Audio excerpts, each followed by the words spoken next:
We spoke about solenoid. We understood about solenoid, the structure of it, the working of it, how it works in the sense of creating a magnetic field using right hand thumb rule, right? We used a rule and we understood how it works. But the disappointing point was it was not that strong. So here we are trying to understand how to make it stronger. Okay. So watch this video and see if you guys can figure it out.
So what did we do?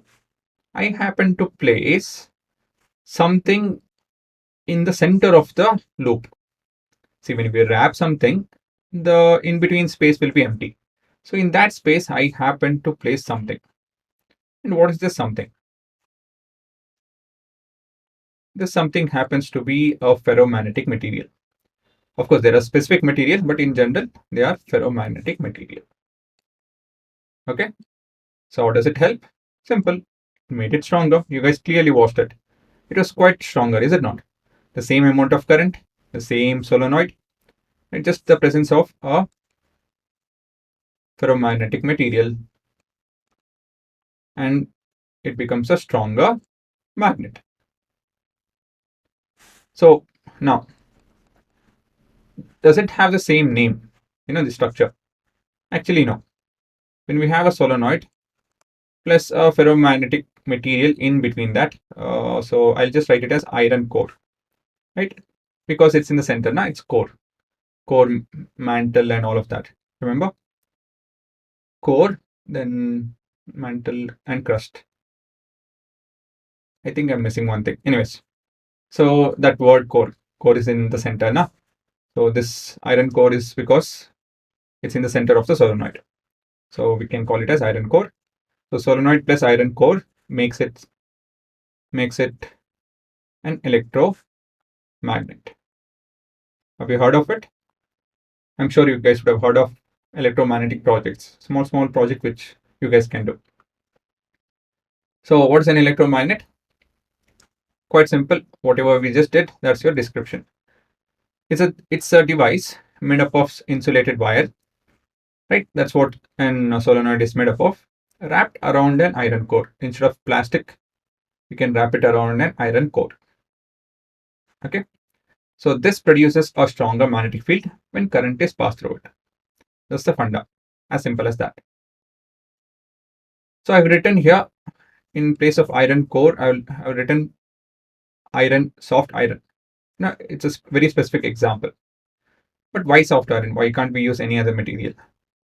Well, soft iron has a particular property. One thing is it's made up of low carbon. Okay, the carbon content is quite less, and it's easily magnetized and demagnetized. This is the important property. So what does easily magnetize and demagnetize mean? It becomes a magnet and it goes back to its old self within fraction of second. So, but why do we want to switch on and switch off the magnetic field? Well, I can answer it in two ways. The first way is, if you want a very strong magnet permanently, use a permanent magnet. It's not that we don't know how to do it, and it's not that it will be costly. Right? We can just use that directly. Why to go through so much of it? So that's one of the answers. But the other, more practical answer, or which makes more sense is this: the usage, right? Where it's used. So it's used in places like junkyard, something like, say, you have all the scrap materials and all of that, like, say, old car, you know. So, right. So all of this, you guys have to, not you guys, but yeah, I mean, we per se, everyone has to recycle it. That is, all of this will be crushed and transported to a place of, how to tell, industrial place, wherein they melt it and reshape it and again sell it. So it has to go through a process. So one of the thing that we have to do is, right, pick this up and put it in a crusher. Crusher is this big space. So it'll be something like this, and we have a hydraulic presser from the top, right? Or the system works in a particular way. Let me not write that. So you have this space wherein you put it and it gets crushed. As simple as that. And then they transport and things. Right? Lesser the space, better it's easier for us to transport. So I want to basically pick this up from this space and dump it into it. So how do you do it? Simple. This is an electromagnet. Okay, let me shade it green. This thing is an electromagnet. So when you switch it on, all of this gets attracted. Right? It gets stuck. So this crane can lift it. And when you are over here, right, it can just drop it.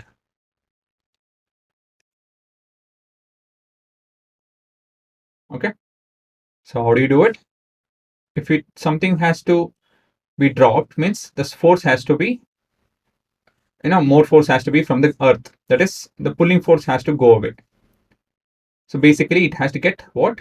Demagnetized. How is that it's attracting? Because all of these are iron, and it's any ferromagnetic material, it gets attracted because it becomes a electromagnet, which is switched on. And here the electromagnet, when it's switched off, what happens? All of this will get dropped because of gravitational pull. Make sense? So we need to have the control of when it will be magnetized, when it will be demagnetized. We can't have a permanent magnet. Once it's stuck, it should not be stuck anymore. We need a way to demagnetize it. And that's where the role of electromagnet comes into picture. Okay. So the question now is that you guys need to answer before the next video is, why are electromagnet called temporary magnet? The answer is quite obvious in front of you guys. But yes, this is a small exercise that you guys have to do. So whatever you feel like, make a running note over here. And here, these two things you guys need to copy this. Okay. So do that and then continue the next video.